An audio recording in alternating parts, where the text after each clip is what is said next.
გამარჯობათ მეგობრებო, მოვედით დიდგორის ველზე მემორიალთან და ჩავწერთ აქედან ეპიზოდს ვილაპარაკებთ დავით აღმაშენებელზე და დიდგორის ბრძოლის მნიშვნელობაზე, ხო? დავით აღმაშენებელი არის ჩემთვის ყველაზე მაგარი მეფე, აი სოფლიო ისტორიაში, არა იმიტომ რომ ქართველი არის რა. რაღაც სასწაული მოვლენა იყო და ეგ რომ არა დღეს ჩვენ ან ვიქნებოდით ან არა, რა ცოტა ქარიათრები მეშინება რა ვიცი. და ჩემი ალექსანდრეს მინდა რომ ეს მოგეწონა ქაურმა, ძალიან მაგარი ადგილია და მოიყვანეთ ბავშვები ძალიან მოგეწონებათ აქაურობა რა უკან რაღაც დღეს კონცერტები იყო ცოტა დავაგვიანეთ და დღეს დიდგორობა და გილოცავთ ყველას რა. მაგრამ როგორი სიტუაცია იყო ახლა როგორც ვიცით 1080 წელს საქართველოში იყო დიდი თურქობა რა მამა ანუ რა ხდებოდა ეს თურქ სელჩუკები შემოდიოდნენ საქართველოში აქ აბალახებდნენ ქაურობას ცხვარს იმას რა ქვია ცხენელს რავი ძროხას და ასე შემდეგ რა ბალახს აჭმევდნენ და შემდეგ მიდიოდნენ უკვე რა სამთარში უკვე ბალახი რო აღარ იყო მიდიოდნენ და გადაშენდა ჩვენი კულტივიზაციები რაც ჰქონდა ტრადიციული მაგრამ ხალხი კიდე მთაში გარბოდა რა იმიტომ რომ ის იყო რა ქვია ეშინოდა კლაუდნენ ხოცავდნენ და მოკლედ სიცოცხლე აღარ არსებობდა საქართველოში თითქმის რა 1088 წელს მოხდა მიწისძვრა, მიწისძვრა ხო აი სახლები რო ინგრევა მე რა. ძალიან დიდი მიწისძვრა მოხდა რა და საქართველო არის მოკლედ უბედურ დღეზე რა. აი რო გითხრა ეხლა იქ ხო ხედავ არაფერი არ არის რა. ეგრე იყო, აი არაფერი არ იყო საქართველოში რა. საერთოდ. მაშინ მეფე იყო საქართველოში გიორგი მეორე, დავით აღმაშენებლის მამა. ხო და უკვე დიდგვაროვნებმა და ხალხმა უთხრა გადადექი შენ აღარ იყო მეფეო რა შენი ბიჭი უნდა გახდეს მეფეო რა ჯოშვილი ჯობდეს მამასა ხო იცი რა ამის შემდეგ დავით აღმაშენებელი მამა ავიდა ტახტზე 1099 წელს და იყო 16 წლის იცი რა მხელა აი ანასტასია რო არის ხო იცი ხო მაგხელა იყო მეფე რო გახდა რა წარმოიდგინე პატარა იყო მაგრამ ძალიან მაგარი და ძლიერი იყო და დაიწყო საქართველოს აყვავება, აშენება. მაგას ქონდა ძალიან დიდი როლი, იმიტომ რომ ეხლა რომ წარმოიდგინე შენ მამა რომ ეს 16 წლის ბიჭი ესე დანგრეულ ქვეყანაში მოდიხარ, აი არაფერი რო არ არსებობს რა. საერთოდ რო არაფერი. ეხლა კობარო სახს აშენებს, ხო არაფერი არ აქვს. ეგ რომ უნდა აშენო რა. მისი მარჯვენა ხელი იყო მამა გიორგი ჭყონდიდელი. ციგნობა რთუხუცის, დავით აღმაშენებელმა გააკეთა რეფორმები გიორგის დახმარებით, ის გიორგი ასწავლიდა. როგორ უნდა გაეკეთებინა, რა უნდა გაეკეთებინა, გაიგერო საქართველოს წინ წასული. ყველა სტრუქტურა იყო მოშლილი, ეხლა შენ ეხლა ესენი არის, აი, არც ჯარისკაცები ხო იცი? ჯარი არ ყავდა საქართველოს, სასამართლო არ ქონდა, განათლება არ იყო, მე მოგიყვებით, ეხლა დავით აღმაშენებელმა რა რეფორმები გაატარა, რა პირველ რიგში დაიწყო, შიდა მტერის განადგურება, ხო? საბოლოო ჯამში შიდა მტერის ბაღვაშები ამოძირკვა და გააგაძევა ქვეყნიდან, რატი ბაღვაში იყო ბოლო. უკვე პირველი თავარია შიდა მტერი არ ყავდეს, რა რომ სახში აი ყველაზე ცუდია შიდა მტერი რა, ვერაფერს ვერ გააკეთებ. შენ რაღაც გაკეთება გინდა რა და ვერ აკეთებ, იმიტომ რომ ის ხელს გიშლის რა. აი შიდა მტერი ნიშნავს აი შენ სახში რომ მტერი იყოს, შენ ერთ სახში რომ ცხოვრობ და აი შენი მეზობელი რომ მტერი იყოს შენი და ხო ხდები ჩვენ ხო ცხოვრობთ ერთ კორპუსში. ანუ მეზობლებზე შენი ცუდი უნდა რა. მტერი არის შენი ცუდი რო უნდა ხო მამა ეგ არის მტერი შენი ცუდი რო უნდა ცოტა მოიცვა რა აშენებდა რო ბანგრებს ხო ხო ეგეთი არის სახლის აშენება რო გინდა და რო გინგრე წყალსო ჩამოგიშვეს და ასე შემდეგ ხო მართალი ხო დაიწყო მამა უკვე ჯარის რეფორმა გაატარა მამა მონასპა შექმნა პატარა ბიჭები შეკრიბა ჩვენი სოფლის თავზე წაღველი რო არის სოფელი აი კობარო ჩამოდის ხოლმე იქ ავარჯიშებდა მამა ამ ჯარისკაცებს პატარა ბიჭებს რა ავარჯიშებდა და თავისი 5000 კაციანი არმია შექმნა მისი იმედი ქონდა რა სადაც მიდიოდა სულ დაყავდა ხო პატარა ბიჭები მაგრები იმენა მაგრები იყვნენ მამა და თურქ-სელჩუკებს უსაფრდებოდნენ აი ტყეში. აი ხლა მაგალითად აქ ხო ტყე არის, წინ ხო ხედავ ტყეროა. იქ რო ჩაიმალო მამა და ესე რომ მოდიან და უცბად გამოუხდე და მოკალას უყველა ესენი რა. ესეთი მაგ ბრძოლას ქვია პარტიზანული ბრძოლა და ამ ბრძოლებს აწარმოებდა. ტყის მეფეს ეძახდნენ მამას, უტყეში იმალებოდა და ტყიდან უტევდა ხოლმე მამიკო რა, მაგარი იყო რა. კიდე ასეთი რეფორმა გაატარა უკვე გვიან რა 1104 წელს 5 წელს ესეთ თარიღებში საეკლესიო რეფორმა მაგას ქვია რუისურნისის კრება. ოღონდ ეს კრება ეკლესიაში კი არ მოხდა. ცალკე მოხდა რა. რაღაც ცალკე დაწესებულება შენობაში. აქ მამა უღირსი მღვდლები, უღირსი ეს ეკლესიის სახურები გააგდო მამა ეკლესიიდან და ამის შემდეგ ეკლესიას დაიქვემდებარა და უფრო ხალხმა რწმენა დაიბრუნა მამ. ჯეროდათ უკვე უფრო ღმერთის და იქ იყო რუისურნის კრებაზე 19 წესი იყო მგონი თუ სწორედ მახსოვს რა იქ იყო რომ ნათლობაში ფული არ უნდა აიღოთ, ქორწილში ფული არ უნდა აიღოთ, არ უნდა გამოეყენებინა მღვდელს ეკლესიის ფული თავის ასიკეთოთ გაიგე, ესეთი რაღაცები მოიგონა. ასევე გააკეთა მამა სასამართლო რეფორმა გაატარა. ხო უკვე ხალხს იმედი ჰქონდა რომ მეფე სამართლიანად გადაუწყვეტავდა საკითხს. ეს ერთ-ერთი მთავარია სასამართლო რეფორმა და იმედია ჩვენთანაც საქართველოში ადრე თუ გვიან მაგრად დაიხვეწება და იქამდე მივალთ რომ საქართველოში იყოს კარგი სასამართლო რეფორმა. შემდეგ დაიწყო ასევე ის რა ქვია საგანმანათლებლო რეფორმა გაატარა, გელათის ეკლესია აშენა და გელათის ეკლესია გადააკეთა აკადემიად. იქ სწავლობდნენ ბავშვები, იქ იწერებოდა ხელნაწერები მამა და იქიდან გადიოდა გელათიდან გადიოდა სიბრძნე მამა და განათლება. გაიგე? ივან პეტრიცი ჩამოიყვანა მამა, განათლებული კაცი იყო და ისასწავლიდა მამ პეტრიცი. ხო, კიდე სტოვართა აპარატი შექმნა მას. სტოვართა აპარატი არის რომ აი ყველაფერს აკვირდებოდნენ რომ ვინმეს არ ეღალატა. გაიგე? ვინმეს ჩუმად ერთმანეთისთვის რაღაცა არ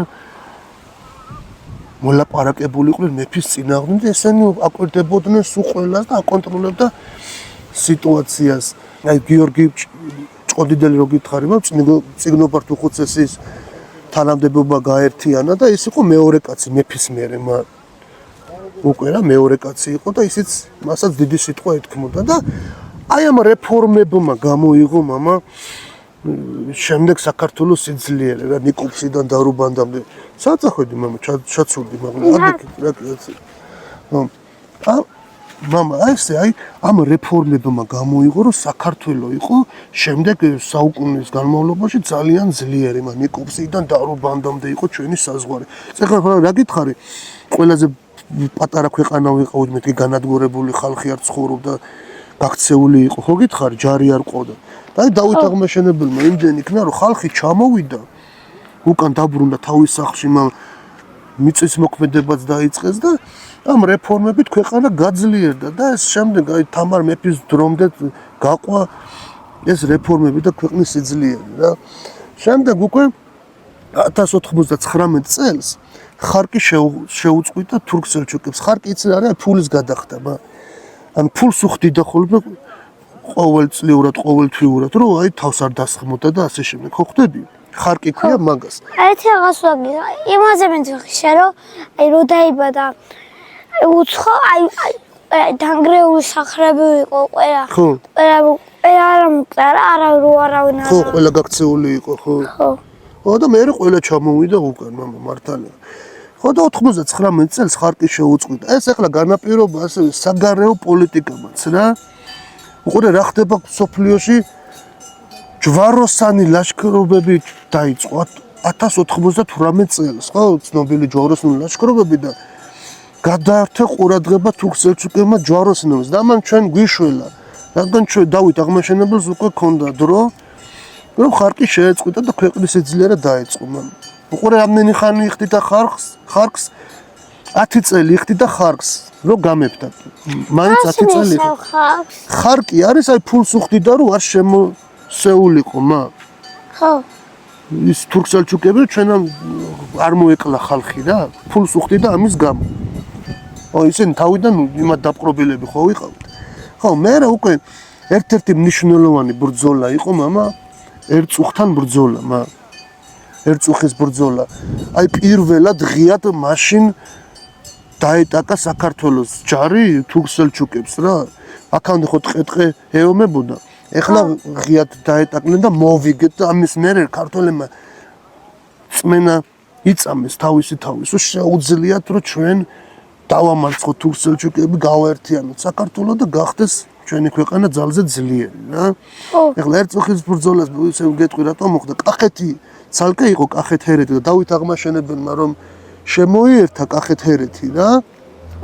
ამის მერე ისა ზოგი კახელი ის რა ქვია ფეოდალი გაიქცა დასახმარებლის სათხოვნელად. თურქ-სელჩუკებს თხოვეს დახმარება და ამის შემდეგ იმათმაც რა თქმა უნდა არ დააყოვნეს, იმათაც სურდათ რომ არ გაერთიანებულიყვნენ. დავით აღმაშენებელმა უკვე დაიწყო მამა ქალაქების დაბრუნება. გაიგე? ხო. თბილისიც კი დაკარგული იყო, მამა 1-400 წელი დაკარგული იყო თბილისი. არაბები იყვნენ, მე ამირა მართავდა. მაგრამ ამ დროს უკვე დავითის დროს ამირა აღარ მართავს, თბილელი ბერები მართავდნენ რა. პირველი ქალაქი 1110 წელს დაიბრუნა სამშვილდე. 1115 წელს აბა რომელი ქალაქი დაიბრუნა თუ იცი? საქართველოს ქვეყანა. ჩვენ საცხოვრობთ რომელ ქალაქში? რუსთავი დაიბრუნა 1115 წელს, დიახ, მართალი ხარ. ნუ შემდეგ გიში, ლორე და ასე რა. გაყვა და საბოლოო ბრძოლა და სანამ ეხლა ეს გენერალური ბრძოლა მოხდებოდა, ეს ჩვენ სადაც ვართ აი ამ ადგილ დიდგორის ბრძოლა 1118 წელს ხალხი გვჭირდებოდა, ცოტა ხალხი ხო ცხოვრობდა და წავიდა ჩრდილოეთ კავკასიაში. ეხლა ანასტასია სადაც არის, ხო, ჯორჯონი კიდეში, ვლადიკოვკაში. აი მაგეთ ხარეს წავიდა, და საქართველოში ჩამოასახლა ყივჩაღები. ყივჩაღები არის სხვა ხალხი, უცხოტომელები იყვნენ რა, ეგ თის ხალხი იყო. 40,000 ოჯახი. 40,000 ოჯახი და ნახე რა ჭკვიანი იყო და აი ამით ვაფასებ დავით აღმაშენებელს. ეს 40,000 ოჯახი მამა ქართველებში დაასახლა, ცალ-ცალ გან ერთად დაასახლა. იცი რატო რატო არ დაასახლა? იმიტომ რომ ის რა ქვია, ერთმანეთში ისე ვეღარ ისწავლიდნენ ქართულს, იმიტომ რომ სულ ერთმანეთთან მოუწოდათ ლაპარაკი და მისი მიზანი იყო რომ ქართველებში მოხდარიყო ასიმილაცია მათი რა და ასეც მოხდა რა. ეს ყივჩაღები შემდეგ გაქართველდნენ, ისწავლეს ქართული კულტურა, მიწაზე მუშაობა, ტრადიციები მიიღეს და ასე ნელ-ნელა მე სარწმუნოებაც მიიღეს ქრისტიანობა და გახდნენ ასე რო თქვა წყალებში ქართველები რა, ასიმილაცია მოხდა. იქიდან ერთი კაცი ჯარში გამოდიოდა თვითო ოჯახიდან. ეს მარტო ჯარისთვის კი არ ჭირდებოდა, ქვეყნის სიცოცხლისთვის ჭირდებოდა, იმიტომ რომ ის მიწები დასაბარი რო იყო და დასამუშავებელი ხალხი ჭირდებოდა, ხო, მე ამ მოსავალს რომ მიიღებ, სახელმწიფოში შედის, ხო, ეს და ეკონომიკა ძლიერდებოდა რა, და ამიტომ მუშახელიც ჭირდებოდა და ეს ძალიან მაგარი და სამწუხაროდ გიორგი ჭყონდიდელ უხუცესი, წინობართ უხუცესი ამ ლაშქრობის დროს გარდაიცვალა და დაიღუპა მამა. შემდეგ უკვე 1121 წელს მოხდა ეს სოფლიოში ცნობილი ბრძოლა, დიდგორის ბრძოლა. ჩვენ სადაც ვართ, აი იქით მხარეს, აი იქით მხრიდან მოდიოდნენ თურქ-სელჩუკები მამა.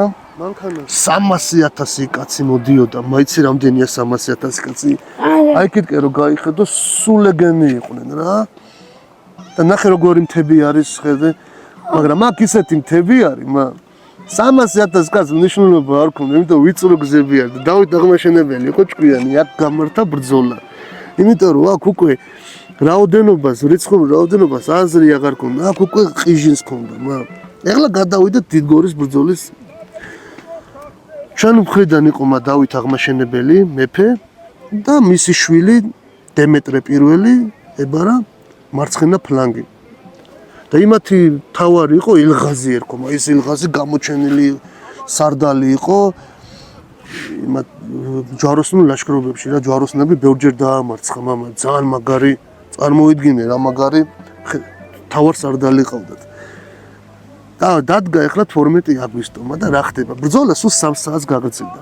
დავითმა ნახე რა გააკეთა, 200 კაცი გამოყო და გაგზავნა იმათთან, ვითომ მოღალატეები და დაგნებდით ჩვენ უღალატეთ ქართველ მეფეს, გაიგე? და ამათ ეგონათ მართლა გვიღალატეო და შეეშინდათო ჩვენიო რა. და შეიყვანეს ბანაკში შიგნით რომ შევიდნენ. მაშინ გონდათ როგორი ხმლები დაახლოებით, ეს კამარივით იყო რომ მოიხსნიდი, მე უკვე ხმალი ხდებოდა რა. და ეს 200 კაცი იყო მაგარი მებრძოლი, აი ხოც თამაშებში რო ერთი კაცი რო ბევრს რო ეკლავ ხოლმე რა, ერთი კაცი. ეს ეკლავდა ესეც мама, ისეთი ძლიერი იყო რა. თითოქას 200 მოკაცმა იქ რო დაიწყო мама ბრძოლა. აქ ჩოჩქოლი ატყდა, გაგიჟნე, რა ხდება ამ დროს შეუტია დავით აღმაშენებელმა ამ დროს შეუტია დემეტრე თავდადებულმა და გავწყვიტეთ мама დაიწყეს უკან გაქცევა გაიგე უკან გარბოდნენ და ჩვენ გავიმარჯვეთ რა ამ ბრძოლაში საქართველოს ამ დროს იყო უკანა გზა ჩახერგავ დავით უკან ვეღარ წავიდოდნენ ან უნდა მოვიგოთ ან უნდა მოვკვდეთ თუ რა სხვა გზა არ გვაქვს რა ამით გადარჩა მამიკო საქართველო რა ამ ეს ბრძოლა იყო ერთ-ერთი ყველაზე გარდამტეხი ბრძოლა ეს იყო რა საქართველოს ისტორიაში რა შემდეგ რა ხდება მარტო ესენი ხო გაიხსნა რა გააკეთა დავით აღმა უკან გაენდევნა რომ ისინი იმად ძალა აღარ მოეკრიბათ ხო და უკან არ დაბრუნებულიყო და ერთი კვირა ზდიეს გზაში მამა და გზა და ამ ბრძოლაში რამდენიც მოკლეს იმაზე მეტი გზაში დახოცეს ისტორიკოსები წერდნენ რომ ქართველი გლეხობა ტყვეთ ჩაიგდო არაბი მეფეებიო მამა და იმათი მთავრები რა და დიდძალი ფული, ოქრო მამა, იარაღები და მაშინ გაძლიერდა საქართველოს ჩემო სიყვარულო. აი მაშინ გაძლიერდა ჩვენი ქვეყანა რა. ჩვენსკენ მაშინ ახლა ჩვენი ჯარის შემადგენლობაში იყო 40000 ქართველი, 500 ალანი მამა ანუ ოსი, იძახიან 100 ფრანგი იყო და 15000 ყივჩაღი ჯარისკაცი იყო მამა. ასე შედგებოდა ჩვენი მაშინდელი არმია. ამის შემდეგ უკვე ჩვენ ეს რა ქვია დავიბრუნეთ თბილისი ამ ბრძოლის შემდეგ უკვე დავიბრუნეთ დმანისი 23 წელს 1123 წელს 1122 წელს თბილისი და 1125 წელს უკვე დავით აღმაშენებელი გარდაიცვალა და დატოვა ძლიერი სახელმწიფო რომელმაც გასტანა რავი საუკუნე გაქაჩა რა თამარ მეფე დროს კიდე გაძლიერდა და მე უკვე თამარ მეფის შვილების დროს უკვე უკან წავიდა მამა ჩვენი ქვეყანა. აი ესეთი ძლიერი მეფე ყავდა და ეხლა შენ ესეთ ისტორიულ ადგილას მოგიყვანე მამა. აი ეს არის ჩვენი ისტორია, ეს უნდა იცოდეს შენ რა და ყველა საერთოდ ყველა. და მოდით მართ ჯერ თელეგზით სიამოვნით ისეთი ლამაზი ადგილი არის რა გაგიჟდებით ძალიან ლამაზი ადგილია. კიდე ბევრი შემიძლია დავით აღმაშენებელზე ვილაპარაკო მის აი ყველაზე მეტად ეგ მეფე მიყვარს რა ვქნა. და რავი, ბრძოლა ეს საკვირველი აი აქ მოხდა რა, აი ამ ადგილას. ეს არის ჩვენი რავი, დიდებული არენა ასე რო ვთქვათ, ხო მამ? დაიმშვიდობ, მოგეწონა დღევანდელი ვიდეო, კაი ვიდეო, კიდე ჩავწეროთ მე ჩვენთვის. დაიმშვიდობოთ, კარგად ბრძანდებოდეთ, გამოიწერეთ ჩვენი არხი და დალაიქეთ ვიდეო. მოიწონეთ ვიდეო, ქართულად. კარგად ბრძანდებოდეთ.